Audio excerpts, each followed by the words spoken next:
7 रुपयाच्या आसपास होतं। काही शेतकऱ्यांनी 1-2 रुपयाला सुद्धा कांदा विकलेला आपण सर्वांनी तिथं ऐकलेला आहे। मग आम्ही 26 तारखेला दुसरं आंदोलन नाशिकला जेव्हा तिथं घेतलं, नॅशनल हायवे जेव्हा आम्ही अडवला, तेव्हा सरकारली एक दिवस आधी 12.5चा रेट हा 15 रुपये 80 वर ते घेऊन गेले। आमची मागणी आहे हा रेट 24 पर्यंत त्या ठिकाणी जावा।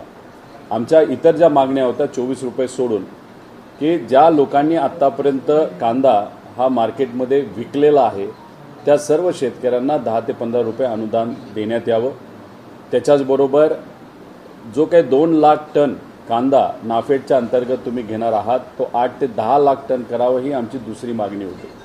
आणि नाफेड काय करतं की प्रायव्हेट काही लोकांना हाताशी धरून त्यांच्याकडनं कांदा ते घेत असतात आणि त्यामुळे शेतकऱ्यांवर मोठ्या प्रमाणात अन्याय होतो। कारण का हे जे प्रायव्हेट लोक आहेत ते व्यापाऱ्यांकडनंच कांदा विकत घेतात आणि तोच कुठेतरी 5-6 रुपयाला घेतलेला कांदा हा नाफेडच्या रेटला विकतात। त्यामुळे आमची मागणी होती नाफेडली सुद्धा खरेदी करत असताना मार्केट कमिटीमध्येच शेतकऱ्यांचा माल तिथं घ्यावा, जेणेकरून स्पर्धा होईल, रेट वाढतील आणि आमच्या शेतकऱ्याला त्या ठिकाणी फायदा होईल।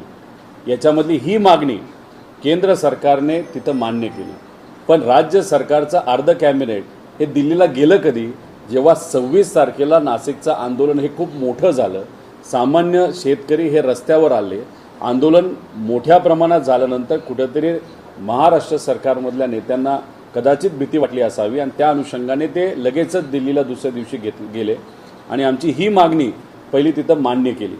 दुसरं, राज्य सरकारकडनं आमच्या मागण्या ज्या केंद्र सरकारकडे मांडलेल्या आहेत ते 2 लाख टन नाफेडकडनं घेतला जाणारा कांदा हा 10 लाखापर्यंत त्या ठिकाणी करण्यात यावा। राज्य सरकारने केंद्र सरकारकडे ही मागणी आमची मांडली आहे, पण केंद्र सरकारने अजूनपर्यंत ती मान्य केली नाही। अनुदानाची मागणी अजूनपर्यंत मान्य त्या ठिकाणी झालेली नाही आणि जे काही केंद्र सरकारने ठरवलंय आंदोलनानंतर की हो आम्ही नाफेडला मार्केट कमिटीमध्ये माल घ्यायलासाठी सांगू 10 लाख टन, पण अजूनपर्यंत त्या पद्धतीची खरेदी दुर्दैवाने त्या ठिकाणी सुरू झालेली नाही। त्यामुळे आज 12 वाजता महाराष्ट्र सरकारचं कॅबिनेट आहे, ही सर्व मंत्री एकत्रित येतात, शेतकऱ्यांच्या बाबतीत अनेक निर्णय तिथे घेतले जातील, त्यातच आमच्या या कांदा उत्पादक शेतकऱ्याचा महत्त्वाचा मुद्दा हा तिथं घेण्यात यावा आणि आजच्या आज काहीतरी सकारात्मक निर्णय आमच्या कांदा उत्पादक शेतकऱ्याला तुम्ही त्यांच्या बाबतीतला निर्णय घेण्यात यावा अशी विनंती या सरकारला त्या ठिकाणी आम्ही करतो। तुम्ही अनेकदा नाफेडकडून खरेदी व्हावी, केवळ नाशिक जिल्ह्यातच कांदा उत्पादक शेतकरी राज्यभर आहे, तर प्रत्येक ठिकाणी नाफेडकडून खरेदी व्हावी अशी तुम्ही मागणी करताय, कृतीमध्ये काही दिसतंय का, जाणवतंय का? नाशिकमध्ये सुद्धा प्रत्यक्षात तशी खरेदी सुरू झाली आहे का? नाही, अजूनपर्यंत ती खरेदी तिथं सुरू नाही झाली। केंद्र सरकारने फक्त आम्ही खरेदी करू असं मान्य केलेलं आहे। त्यामुळे मान्य करणं एक आणि लागू करणं दुसरं, त्यामुळे आत्तापर्यंत ते लागू नाही आणि याच्यातच आमचं अजून एक मत आहे की हा 10 लाख टन कांदा, पहिलं 2 लाख होतं, आंदोलनानंतर आता 10 लाख घ्यायचं असं ते म्हणतायत, पण हा 10 लाख टन कांदा हा भारतात मात्र त्या ठिकाणी विकू नका। हा सर्व कांदा भारताच्या बाहेर जर तुम्ही घेऊन गेला तरच इथले रेट 3 महिन्यानंतर सुद्धा नीट राहतील, नाहीतर हाच घेतलेला कांदा परत एकदा दिल्ली, मुंबई, कलकत्ताला स्वस्तात विकल्यानंतर उद्या वाढणारे रेट तिथं वाढणार नाहीत आणि त्यानंतर शेतकरीसुद्धा त्या ठिकाणी अडचण येतील। फक्त आंदोलनाचा आणि शेतकरी एकजुटीचा फायदा एवढाच झाला आहे, जो रेट 4-5 रुपयाच्या आसपास होता आता कुठेतरी 13 ते 14 रुपयाच्या आसपास शेतकऱ्याला चांगल्या कांद्याचे भाव आता मिळायला लागलेले आहेत। आमचं मत एवढंच आहे, चांगला कांदा एक झाला, पण नाफेड घेताना फक्त चांगला कांदा घेतं, साधा कांदा तसाच बाजूला त्या ठिकाणी पडतो। त्यामुळे आमच्या शेतकऱ्याच्या हातात 24 रुपयाली जर कांदा तिथं मिळाला, घेतला गेला तरच त्याचं भलं होईल आणि येणाऱ्या काळामध्ये पाऊस कमी आहे हे सरकारच तिथं सांगतंय, येणारं पीक शेतकऱ्याच्या हातामध्ये राहणार नाही, मग आहे त्या पिकाला चांगला भाव मिळाला तरच शेतकरी वर्षभर टिकू शकतो, नाहीतर दुर्दैवाचं बऱ्याच ठिकाणी शेतकऱ्याला आत्महत्या तिथं केलेल्या आहेत। निकम नावाचा जो शेतकरी आहे नाशिकमधला, त्यांनी तर तिथं आत्महत्या केलीच, अशा अनेक आत्महत्या वाढू शकतील। त्यामुळे शेतकऱ्याला पाठिंबा सरकारच्या माध्यमातून लवकरात लवकर त्या ठिकाणी देण्यात यावा। खरेदीचा जो आदेश आहे तो पण फसवा आहे, जर खरेदी सुरू झाली नाही तर?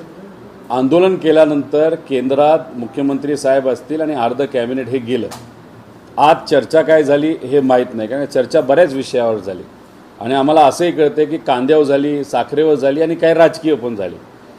कोणाला किती वेळ दिला हे आम्हाला सांगता येणार नाही. कदाचित राजकीय चर्चेला जास्त दिला जाऊ शकतो, पण मग बाहेर आल्यानंतर मुख्यमंत्री साहेब बोलत असताना त्यांनी सांगितलं की ही जी शेतकऱ्याची मागणी होती, म्हणजे आमची मागणी होती की मार्केट कमिटीमध्येच नाफेडली खरेदी करावं, हे त्यांनी मान्य केलं केंद्र सरकारने. पण अजूनपर्यंत अध्यादेश GR वगैरे त्याचा निर्णय तिथं दुर्दैवाने आलेला नाही.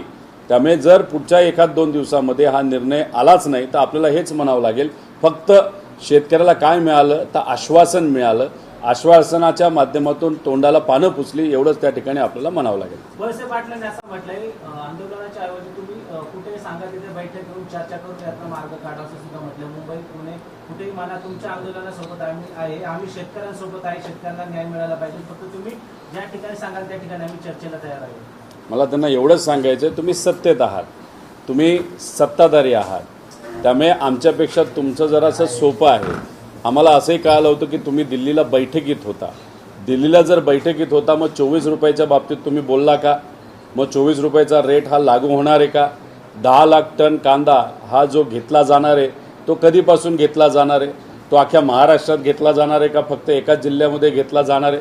त्याच्याचबरोबर मार्केट कमिटीमध्ये खरेदी आत्तापर्यंत का सुरू झालेली नाही? विषय एवढाच असतो की आपल्याला लढावं लागतं, आपल्याला सामान्य लोकांच्या हक्कासाठी रस्त्यावर उतरावं लागतं. एखाद्या वेळेस कुठलाही निर्णय घेत असताना चर्चेमध्ये कोणासमोर जर तुम्ही झुकला, समजा दिल्लीसमोर तुम्ही झुकला, तुम्हाला तिथं काय बोलताच नाही आलं, त्यामुळे हा निर्णयच आत्तापर्यंत घेतला नाही, त्याचं नुकसान हे सामान्य लोकांना त्या ठिकाणी होणार आहे. माझं वळसे पाटील साहेबांना एवढंच म्हणणं आहे, शेतकऱ्याचं आंदोलन आहे, तुम्हाला कोणी त्या ठिकाणी थांबवलेलं आहे? शेतकऱ्यांनी आम्हाला विनंती केली, नाशिकला 1-2दा तुम्ही आंदोलन घेतलं आहे, आता इथं मनसर या भागामध्ये आंदोलन करा. मग आम्ही शेतकऱ्याचं ऐकून आता आंदोलनाला इथं आलेलो आहे. आता तुम्ही मुंबईत पुण्यात AC मध्ये बसण्यापेक्षा उन्हात एकदा आपण चर्चा करू, लोक काय म्हणतात हे तुम्ही त्या ठिकाणी ऐका. आम्हाला काही राजकीय इथं विरोध करायचा नाही की हा लढा आमचा राजकीय नाही, हा लढा आमच्या शेतकऱ्याचा आहे. त्यामुळे TVवर प्रतिक्रिया देऊन काय होत नसतं. TVवर कदाचित आम्ही बोलू शकतो, रस्त्यावर आम्ही बोलू शकतो. सत्तेत जेव्हा तुम्ही असता, सत्तेत विकासासाठी तुम्ही जेव्हा गेला असता, तेव्हा विकास हा सामान्य लोकांचा पण त्या ठिकाणी झाला पाहिजे, ना की आपला आणि आपल्या कार्यकर्त्यांचा. त्यामुळे सामान्य लोकांचा विकास करण्यासाठी हमीभाव चांगला मिळणं हे महत्त्व आहे. त्यासाठी थोडेसे प्रयत्न करताना भांडताना तरी आम्हाला दिसू द्या. आत्ता MLC इलेक्शनमध्ये तिकीटं मिळावी यासाठी आम्ही भांडण बघितलं, आम्ही घोडे बाजार झालेला त्या ठिकाणी बघितला, साध्या कार्यकर्त्यांना बाजूला ठेवून पैशावाल्या लोकांना तिकीटं देताना आम्ही बघितलं, करोड रुपयाची उलाढाल झाली हे आम्हाला समजलं.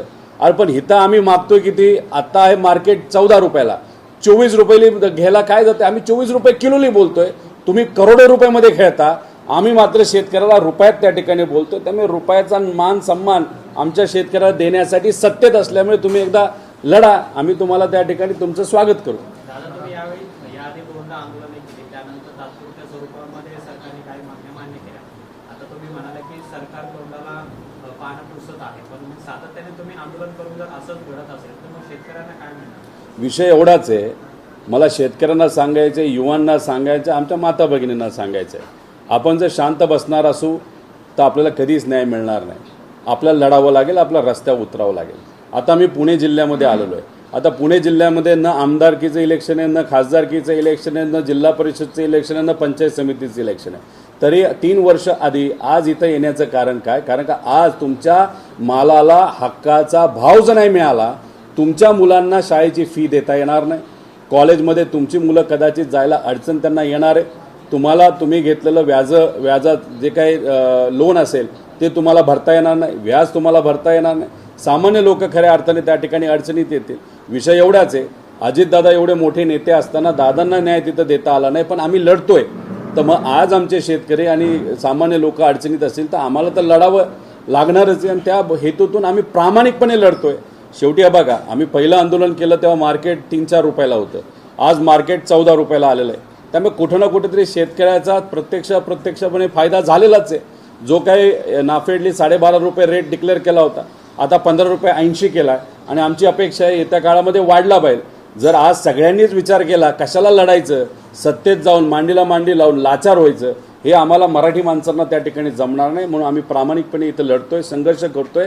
यश अपयश हा विषय नंतरचा, लढणं हे महत्त्वाचं आहे. आणि त्या पद्धतीने, आणि ही भूमी तुम्हाला माहिती, छत्रपती शिवाजी महाराजांची पवित्र भूमी आहे, त्यांच्या जन्माने पवित्र झालेली ही भूमी, आणि या भूमीमध्ये येऊन हे आंदोलन करणं ते सुद्धा रयतेच्या लोकांसाठी, म्हणजे सामान्य लोक सर्व जाती धर्माच्या, हे आमची भूमिका आहे आणि हा आमचा विचार आहे. कांद्याचं मोठ्या प्रमाणात नुकसान झालंय दादा. गारपिटीने कांदा खराब झाला मोठ्या प्रमाणात, त्यामुळे शेतकऱ्यांना साठवता आलं ना, अवघं 7 ते 8 रुपये किलो विकावा लागला. आता जरी बाजार वाढले तर ज्या शेतकऱ्यांनी तोट्यात कांदा विकलाय त्यांच्या बाबत विचार होणार का नाही, म्हणून आम्ही सरकारला काय म्हणतोय, ज्या लोकांनी घाई गडबडीने, कारण का गारपीट झाल्यामध्ये आणि अवकाळी पाऊस झाल्यामुळे कांद्याचं जे किपिंग क्वालिटी आहे, ज्याला आपण जास्त दिवस ठेवणार, कारण रब्बी कांदा हा आपल्याला जास्त दिवस ठेवता येतो, पण अशा पद्धतीने नुकसान झाल्यामुळे हा कांदा आपल्याला ठेवता येणार नाही. त्यामुळे शेतकऱ्यांनी घाई गडबडीने जो कांदा विकलाय त्याला 10 ते 15 रुपये अनुदान ज्या ज्या शेतकऱ्यांनी विकले त्यांना तुम्ही द्या, आणि याच्या पुढे विकणारे जे कुठले शेतकरी असतील त्यांना तुम्ही 24 रुपये द्या. एवढंच आमच्या सगळ्यांचं त्याच्यामध्ये मत आहे. दादा, खरं तर त्यांनी सांगितलं की दिल्लीला जी बैठक झाली त्यामध्ये सुट्ट्या आलेल्या आहेत. कालचा दिवस फक्त कामकाजाचा झालेला आहे.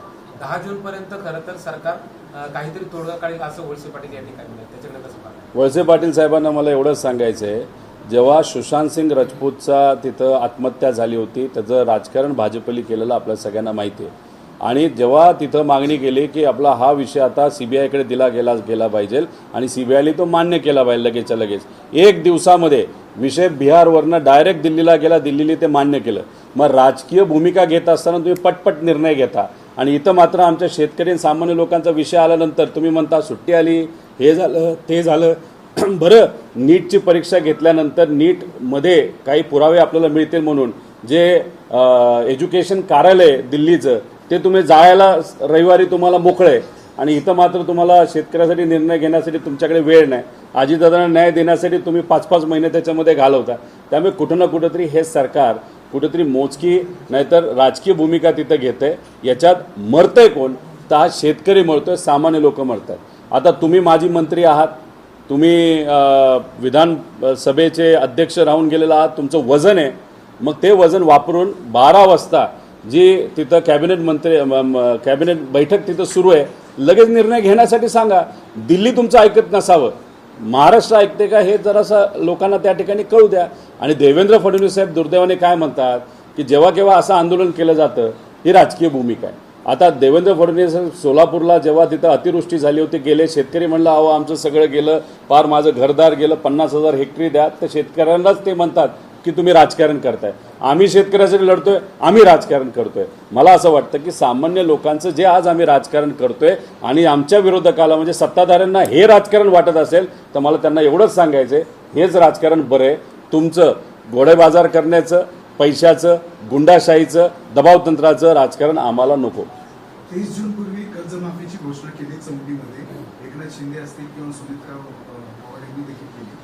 फडणवीस सुद्धा त्या संदर्भात सकारात्मक आहेत, तर ती सुद्धा आश्वासनच असेल का, तोंडाला पानं पुसली जातील? हा बघा, छत्रपती शिवाजी महाराजांच्या नावाने एक खूप मोठी कर्जमाफी पूर्वी यांच्या विचाराच्या सरकारने त्या ठिकाणी आलं. आम्ही त्या कर्जमाफीचं स्वागत केलं, पण त्याच्यामध्ये इतक्या अटीतटी टाकल्या. म्हणजे छत्रपती शिवाजी महाराजांनी कशा पद्धतीने काम केलं तर सामान्य लोकांना समावेशक दृष्टिकोनातून कुठली अटतट न ठेवता काम केलेलं आहे आपण सर्वांनी बघितलं. आता तुम्ही पुण्यश्लोक अहिल्यादेवी होळकरांचं एवढ्या मोठ्या व्यक्तीचं नाव या योजनेला दिलंय. आमची फक्त विनंती एवढीच आहे की कृपा करून याच्यामध्ये कुठेही अटीतटी तुम्ही त्या ठिकाणी आणू नका.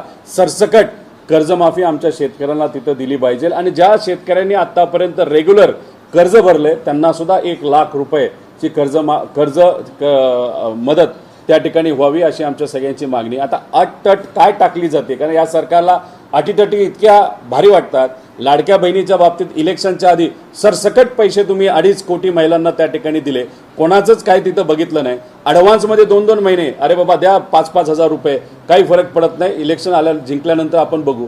आणि तेव्हा अटतट तुम्ही टाकली नाही, आणि इलेक्शन झालं की आता म्हणताय की आता 90 लाख महिला जरा चुकीच्या पद्धतीने त्यांचं नाव आलं होतं. तर असं जर तुम्ही करणार असाल या कर्जमाफीच्या बाबतीत सुद्धा, जे लाडक्या आमच्या बहिणीच्या बाबतीत झालं ते आम्ही सहन करणार नाही, आम्ही ते एक्सेप्ट करणार नाही. एकदा जाहीर होऊ द्या, सगळ्या कंडिशन्स आपण बघू, आणि मग त्याच्यावर आम्ही स्पष्टपणे त्या ठिकाणी बोलू. कृषी मंत्र्यांचं काही लक्ष आहे का? हां, कृषी मंत्र्यांचं काही लक्ष दिसेल का? कसं असतं की एखादं मंत्रालय तुम्ही सांभाळत असताना तुमचं पद फार मोठं असतं. काही दिवसांपूर्वी कृषी मंत्री साहेबांनाच पाण्यासाठी एक आंदोलन करावं लागलं. म्हणजे कृषी मंत्री या राज्याचे आणि कोणाच्या विरोधात आंदोलन करतात ते या राज्य सरकारच्या विरोधात. आता या राज्य सरकारमध्ये पाण्याचं खातं कोणाकडे तर भाजपकडे, विखे पाटील साहेबांकडे. मग तिथं कृषी मंत्रीच पाण्यासाठी सरकारमध्ये असताना जर भाजपच्या एका मंत्र्याच्या विरोधात त्या ठिकाणी आंदोलन करत असतील, मग आज काय परिस्थिती आहे आपल्या या महाराष्ट्राची याच्यावरच आपण काय गोष्टी समजून घ्या.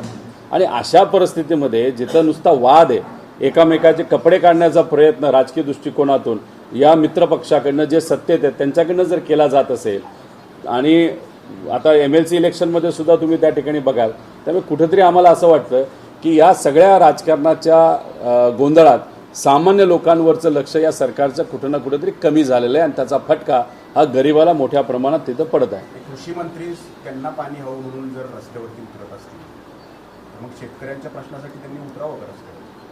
माझं मत आहे की सत्ताधारी पक्षांमध्ये जे कोणी, आता भाजप काही रस्त्यावर उतरणार नाही, पण बाकी जे आहे एकनाथ शिंदे साहेबांचा पक्ष आणि अजितदादांचा पक्ष यांनी आज जो काही सामान्य लोकांवर अन्याय होतो तो बघून रस्त्यावर जर उतरलं, उलट तुम्हाला लोक मानतील, जी आज तुमची पॉप्युलॅरिटी नाही तर तुमचं महत्त्व या राजकारणामध्ये जे कमी होत चालले, जे लोक तुम्हाला बोलतायत ते कुठं ना कुठंतरी कमी करायचं असेल तर रस्त्यावर तुम्ही सुद्धा सत्ताधारी असताना सुद्धा उतरलं तर योग्य ठरू शकतं. पण मग सत्तेत जाऊन मंत्रिपद असताना तुम्हालाच आंदोलन करता येत असेल, करावं लागत असेल, मग सत्तेत जाऊन फायदा काय झाला, विकास कोणाचा झाला, हाही प्रश्न त्या ठिकाणी निर्माण होतो. खरं तर दादा त्यांनी वळसे पाटील असं म्हणाले की आपण एक शिष्टमंडळ जाऊ, तुमच्या नेतृत्वाखाली मी येतो आणि शेतकऱ्यांचे प्रश्न आपण दिल्ली दरबारी मांडू. मी सध्या मंत्री जरी नाही किंवा सरकारची भूमिका मांडत नाही तर या भागाचा आमदार म्हणून प्रश्न मांडतो. तर तुम्ही याकडे कसं पाहताय? आणि दुसरा मुद्दा ते म्हटले की जर दादा मनसरमध्ये येणार असेल तर आपण त्याच्यावरती सविस्तर चर्चा करून हा प्रश्नावरती काय मार्ग काढता येईल याकडे कसं पाहताय? नाही, हा जो मुद्दा आहे ना, आता तो काय एखाद्या व्यक्तीचा राहिलेलाच नाही आणि हा विषय सगळ्या शेतकऱ्यांचा आहे. त्यामुळे इथं काही मी नेता म्हणून आलेलो नाही, मी एक शेतकऱ्याचा मुलगा म्हणून इथं आलेलो आहे. त्यामुळे मला वळसे पाटील साहेबांना एवढंच सांगायचं आहे की आता खुल्ला हा विषय आहे ना, शेतकऱ्यांना अडचण आहे तर आमच्या बैठकीची वाट तुम्ही कशाला बघताय? आणि त्यांचं म्हणणं असेल की एक शिष्टमंडळ घेऊन आम्ही दिल्लीला जाऊ, त्याचा अर्थ दुसऱ्या अंगाने ते हे म्हणतायत की देवेंद्र फडणवीस साहेबांच्या मार्गदर्शनाखाली जे शिष्टमंडळ हे दिल्लीला गेलं होतं ते शिष्टमंडळ फेल गेलं, म्हणजे त्यांनी फक्त टाईमपास केला दिल्लीला जाऊन, असंच कुठंतरी वळसे पाटील साहेब त्या ठिकाणी बोलत आहेत. आणि ते जर ते मान्य करत असतील तर ठीक आहे, कधी तुम्ही आम्हाला घेऊन चला, आम्ही येतो दिल्लीला. जर CMचं तिथं ऐकलं जात नसेल तर आमच्यासारख्या साध्या कार्यकर्त्यांचं जर ऐकलं जाऊ शकतं असं जर वळसे पाटील साहेबांना वाटत असेल, मी त्यांचं स्वागत करतो. कधी जायचं एवढं तुम्ही सांगा, आम्ही तुमच्याबरोबर दिल्लीला 100% त्या ठिकाणी येऊ. काही करा, कसंही करा, आम्हालाही तुम्ही सांगा काय करायचं, जेणेकरून आमच्या शेतकऱ्यांच्या या सगळ्या अडचणी त्या ठिकाणी सुटल्या पाहिजे. खरं तर दादा तुम्ही रस्त्यावरती उतरताय, नाशिकमध्ये जशी भाव झाली, आज पुणे जिल्हा हा खरं तर कांद्याचा आगार बनत चाललेला आहे.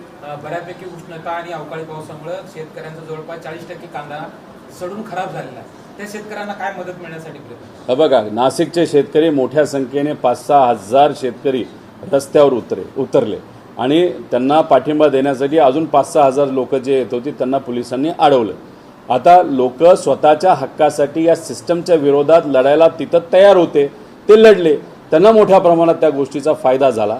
पण तिथल्या शेतकऱ्यांनी जो लढा उभा केला त्याचा फायदा इथल्या पण शेतकऱ्यांना 100% झालेला आहे. जर आपण क्विंटलला बघितलं तर त्या भागामध्ये म्हणजे किलोला बघितलं तर 20 दोघात जो फरक असतो तो 50 पैशाच्या आसपास किलोला त्या ठिकाणी असतो, नाहीतर रेट तसे समानच असतात. आता तिथले रेट 15 रुपयाला गेलेत, त्यामुळे इथं जर आपण रेट बघितले तर 14.5 रुपयाच्या आसपास चांगल्या कांद्याचे त्याच्यामध्ये रेट आणि काय काय ठिकाणी आता 16 रुपयाला तिथं जात चाललेले आहेत. त्यामुळे नाशिकच्या शेतकऱ्यांनी केलेल्या आंदोलनाचा फायदा हा पश्चिम महाराष्ट्रातल्या शेतकऱ्याला आणि मराठवाड्याच्या शेतकऱ्याला सुद्धा त्या ठिकाणी झालेला आहे. माझं एवढंच म्हणणं आहे, सिस्टमच्या विरोधात लढायचं असेल तर रस्त्यावर यावंच लागेल.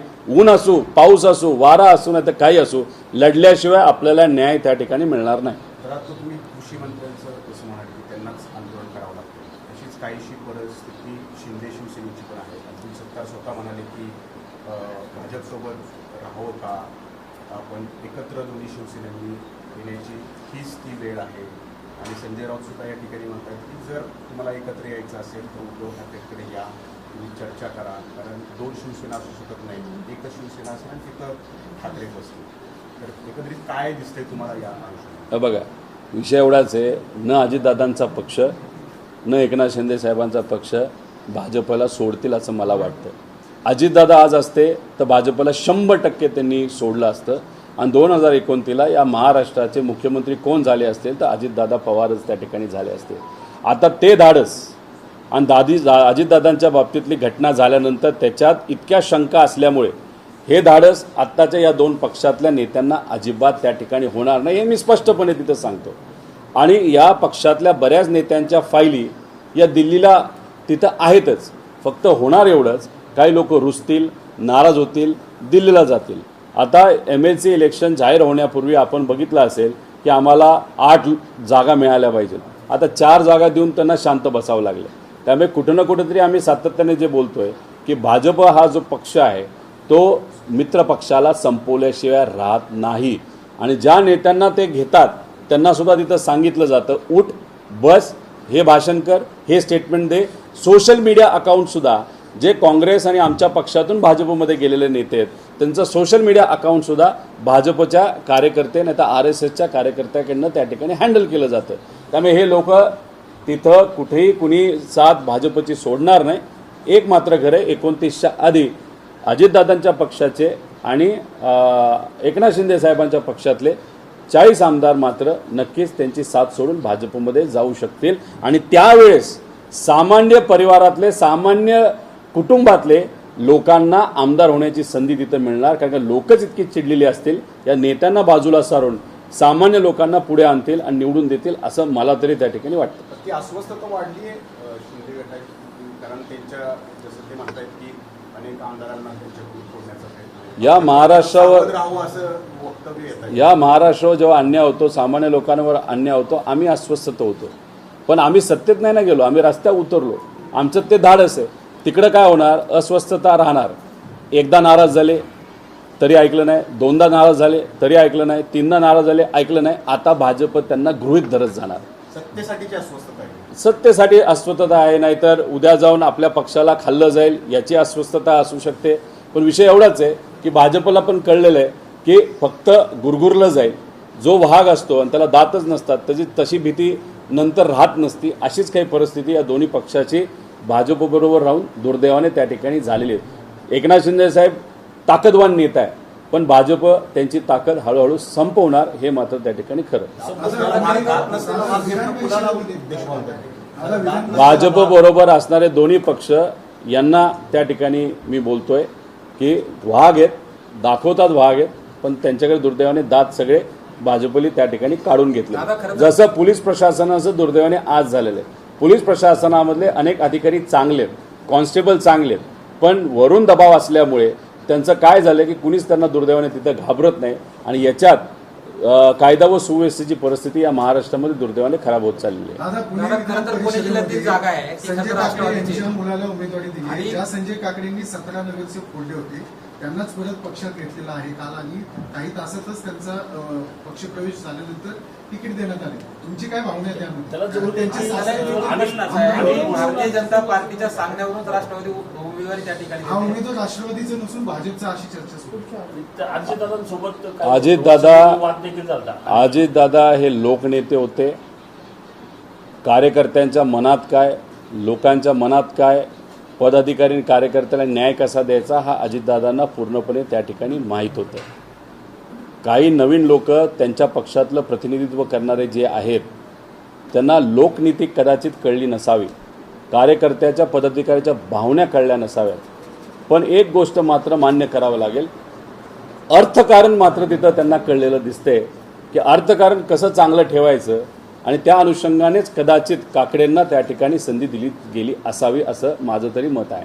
काही तर थेट म्हणाले की आर्थिक निकष जे आहेत ते पाहण्यात आलेला आहे आणि तेच पाहून ही उमेदवारी दिली आहे. आता विलास लांडे तर त्यांच्याच पक्षाचे माजी आमदार. आता मी जे बोललो आणि विलासभाऊ जे बोलले याच्यात खूप फरक आहे असं मला तरी त्या ठिकाणी वाटतं. त्यांच्या आग्रहाखातरच हा सगळा निर्णय घेण्यात आला असं म्हटलं जाते. काल राष्ट्रवादीचे अनेक आमदार या निर्णयावरून नाराज होते. म्हणजे सकाळपासून विजय बंगल्यावरती होते. परवा रात्री जो निर्णय झाला त्याच्यामध्ये कुठल्याही आमदाराला तिथं बोलवण्यात आलेलं नव्हतं. फक्त वळसे पाटील एकच होते. शहराध्यक्ष देखील जे सुनील टिंडे आहेत ते सुद्धा त्या बैठकीला नव्हते. विषय एवढाच आहे, अजितदादांच्या पक्षामध्ये निर्णय घेणारे जे लोक आहेत त्यांना लोकांच्या भावना, कार्यकर्त्यांच्या भावना, पदाधिकाऱ्यांच्या भावना, त्यांना न्याय कसं द्यायचं हे कदाचित अजून तरी कळलेलं नाही. पण आर्थिक समीकरण कसं बसवायचं, आर्थिक घडी कशी बसवायची, अर्थकारण हे कसं वाढवायचं हे मात्र नक्कीच फार कमी दिवसामध्ये कळलं आहे. पण एकच सांगतो, अर्थकारण किती कोणाकडे काय असलं ते राजकारणात जर पुढं जायचं असेल तर कार्यकर्त्यांशिवाय, पदाधिकाऱ्यांशिवाय आणि सामान्य लोकांच्या पाठिंब्याशिवाय आपल्याला राजकारणात कधीही पुढे जाऊ शकत नाही. त्यामुळे पुढचे काही महिने लय गारगार वाटेल, पण 2029ला असे काही परिस्थिती होईल, लोक आपल्याला कुठंच तिथं राजकीय दृष्टिकोनातून बघणार नाही. त्यामुळे ही गोष्ट नवीन नेत्यांनी लक्षात घेऊन कार्यकर्त्यां पदाधिकाऱ्यांना न्याय कसं देता येईल यासाठी प्रामाणिकपणे प्रयत्न काही करा. वर्षापूर्वी अनिल भोसले असतील किंवा संजय काकडे यांच्यासोबत दादांचा मोठा वाद झाला होता. तेच अनिल भोसले जे काकडेंचे मुलाचे जे आहेत ते सासरे, त्यामुळे पक्षात कुठेतरी नाराजी त्यांच्या वाढत चाललेली आहे. पूर्वी काय कोणाबद्दल कसं बोललं याच्या खोलात मी जाणार नाही. विषय एवढाच आहे की अजितदादांची भूमिका शेवट काय होती हे आम्हाला माहिती. दादांच्या ॲक्सिडेंटबद्दल आम्हाला खूप मोठ्या शंका आहेत आणि या मोठ्या शंका असतानासुद्धा त्याच्यावर दुर्दैवाने शंकेचं निरसन कुठेच होताना दिसत नाही. राजकीय दृष्टिकोनातून त्यांचे मित्र असणारे नेते मदत करत नाहीत आणि जे लोक आज सत्तेत आहेत त्यांच्याकडनं सुद्धा दुर्दैवाने पाठपुरावा आज कुठं आम्हाला दिसत नाही. त्यामुळे दादांबरोबर कोण भांडलं हे तर लांबच राहिलं, पण दादांसाठी कोण आज भांडतंय हे सुद्धा त्या ठिकाणी आपल्या सगळ्यांना बघावं लागेल. आज दादांच्यासाठी भांडणारे सुद्धा आम्हाला दुर्दैवाने आज सत्तेमध्ये काही लोक दिसत नाही. हे मात्र त्या ठिकाणी या गोष्टीची आम्हाला खूप खंत वाटते. लाडक्या बहिणीचं आज एक ट्विट केलेलं आहे आणि त्यामध्ये नमूद केलंय की 2.2 कोटी लाभार्थ्यांना आधी त्यांनी लाडक्या बहिणीमध्ये दिला आणि आता अलीकडं ज्या पद्धतीने बघतोय की बरेच नावं जी आहेत ती कट केली. हे बघा, सांगण्यात काय येतं आहे की ही जी नावं आहेत ती घाई गडबडीने आम्ही भरली होती. 10,000 पुरुष आहेत आणि इतर कुठंतरी ज्यांचे निकषात न बसणाऱ्या महिलांनासुद्धा आम्ही तिथं पैसे दिले. हा आकडा कितीचा आहे? 90 लाखाचा आकडा आहे. हा वाढत जाणार आहे. गेल्या काही महिन्यात आणि वर्षात किती रुपये या महिलांना दिले? आत्तापर्यंत 15,000 कोटी रुपये दिले. सामान्य लोकांचा टॅक्सचा पैसा, महाराष्ट्राच्या तिजोरीमध्ये असणारा पैसा हा अशाच पद्धतीने इलेक्शनच्या आधी मतं मिळवण्यासाठी तुम्ही जर वापरला असेल आणि तो जर लोकांच्या खात्यामध्ये, महिलांच्या खात्यामध्ये गेला असेल तर याद राखा, या सरकारला आम्हाला सांगणे, 1 रुपयाला सुद्धा तुम्ही त्या सामान्य लोकांना त्रास द्यायचा नाही. मग हे जे 15,000 कोटी रुपये तुम्ही घाई गडबडीने फक्त इलेक्शन निवडणूक लढावी म्हणून जे तुम्ही दिलेत ना, मंत्र्यांकडनं त्या ठिकाणी वसूल करा. कारण का अशा पद्धतीने ट्रेजरीचा नाहीतर आपल्या तिजोरीचा उपयोग फक्त इलेक्शनसाठी करणं हे उचित नाही. आणि या 91 लाख महिलांना जे काय खात्यात पैसे गेलेत त्याला कृपा करून, तुमच्या चुकीमुळे गेले, कृपा करून त्यांना कुणीही त्या ठिकाणी अडचणीत आणून, त्या दबाव आणून त्यांच्याकडे पैसे वसूल करू नका. वसूल करायचे असेल तर नेत्यांकडनं त्या ठिकाणी केलं पाहिजे. मुख्यमंत्री याबाबत असं म्हणतात, त्यांनी खुलासा केला की निकषात न बसणाऱ्या महिलांनाच फक्त अधिकार आहे. कागदपत्रे त्यांनी हे केलं. अहो, 91 लाख महिलांची नावं कमी झालीत. निकषात म्हणजे 2,50,00,000 महिला इलेक्शनच्या आधी त्यांना तुम्ही पैसे दिले. त्यातून 1 कोटी महिला जर कमी होत असतील मग 40% नावं तुम्ही कमी केले. म्हणजे निकषात न बसणाऱ्या लोकांना तुम्ही पैसे देऊन 1500 ॲडव्हान्समध्ये 3-3 हजार रुपये देऊन, 4,500 रुपये देऊन मतं तुम्ही दिवसा ढवळ्या सरकारी पैसा वापरून तुम्ही विकत घेतली ना. आणि मग विकत घेऊन, जसं कांद्याच्या बाबतीत आधी तुम्ही 2400 रुपये इलेक्शनच्या आधी आणि इलेक्शन झाल्यावर 12 रुपये, जसा हा भेदभाव करताय तसंच इलेक्शनच्या आधी 2.5 कोटी महिला आणि आता तुम्ही हळूहळू महिलांचा 1 कोटी तर नावं काढूनच टाकले. म्हणजे कुठं ना कुठेतरी इलेक्शनच्या आधी तुमची भूमिका वेगळी आणि इलेक्शनच्या नंतर भूमिका वेगळी. का? कारण का ह्यांना पैसा कशासाठी वापरायचा आहे? शक्ती मार्गासाठी वापरायचा आहे. त्याच्यामध्ये ह्यांना 30 ते 40 हजार कोटीचा भ्रष्टाचार त्या ठिकाणी करायचा. शिंदे गटाचे आमदार देखील बोललेले दृष्टीने, राजकीय दृष्टीने पैसे घेतले.